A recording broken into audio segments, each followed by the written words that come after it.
because this summer will be 54 years since that telephone rang in St. Augustine, and we had just arrived from Germany, and we were going to move to California as soon as my husband finished his tour as the senior regular Army advisor advising the Florida Guard. First civilian assignment we had had. So there we were, and the telephone rang, and it was Frank Johnson, the first president of JU, said, "We have lost a humanities professor. We read the article in the paper." Well, actually, the article in the paper was about my husband, and it was a long article explaining what he was doing, and then right at the end it said, and his wife is Dr. Frances Kinne, and she has just received her doctorate in Germany. And so Frank saw that and called and said, "Do you think you could come and help us out?" And I turned to Harry and I said, "Do you think I could drive up there every day?" Harry had given me a Volkswagen when I got my doctorate. He said, "My wife is not very smart. I offered her either a Bug or she could have a Mercedes, and she chose a Bug, and it's not even air conditioned." I thought it was cute. So actually then I said, "I'll help you out for a month." Then it was 2 months. Then it got to be 3 years of 47,000 miles. I drove back and forth for 3 years. And then he retired. The president of JU that had hired me in the first place now became head of the Job Corps in Washington. And then he became president of Los Angeles State.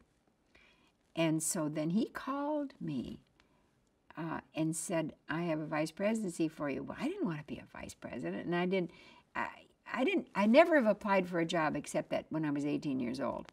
And I said, "No, I don't think I'm suited for that job." And he said, "I'll hold it for you for 6 months." In the meantime, I had suggested to JU that they should have a College of Fine Arts, because they didn't. They had good music, but they didn't really have any of the other arts. So then they said to me, "Okay, you create it." And I said, "Well, we're going to move to California." And we were always moving to California. And so then when we made the decision, then I said, "Well, I'll do it for 1 year." It turned out 18 years as Dean of the College of Fine Arts. And then I said, I had an opportunity to become a president of a New York university because there were no women in these jobs. And this was 1979, and there were just no women. And so Flo Davis came to me and she said, "The faculty have said they want you as president." And I said, "No." I said, "Why don't you announce it and say that you have a campaign and you bring in somebody from outside?" So they hired a company to come in, and they brought in 3 people.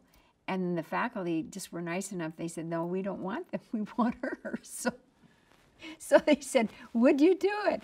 And then I even then said to my husband, "Well, what do you think?" I didn't really want to be president. And he said, "Well, I think if the faculty want you, I think you should do it." So then I said, "Well, these are my very words." I said, "I'll help you out for a year." And it turned out to be 10 years. But I loved it. I really did. I did the same things that I did as fine art. And one thing I did, every once a month, I had all the presidents of the other schools come in, and they met with me once a month. Of Edward Waters and FCCJ and UNF. Wow. And the superintendent of schools, I had him too. Wow. And so we had a good thing.